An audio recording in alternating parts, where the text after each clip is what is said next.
On voit beaucoup d'informations passer sur Claude Code et c'est dur de s'y retrouver quand on débute notamment.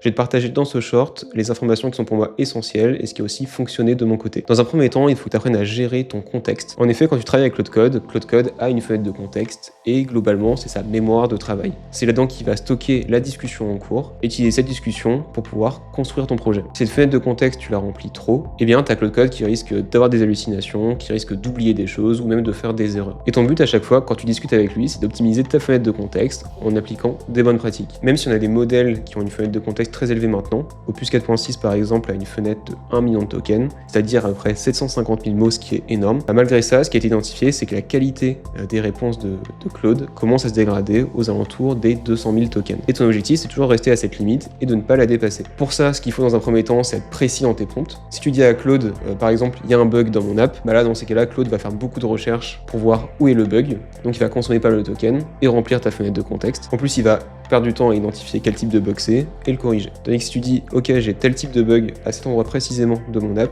dans ces cas-là, ça va réduire ses recherches et limiter la consommation et ça va limiter le remplissage de ta fenêtre de contexte. Et ensuite, on a deux commandes possibles, le /compact et le /clear. Le /compact, ça te permet, dans ta discussion, lorsque tu as atteint une certaine limite, de permettre à Claude Code de garder juste les informations importantes de ta discussion et de nettoyer le reste pour réduire ta fenêtre de contexte.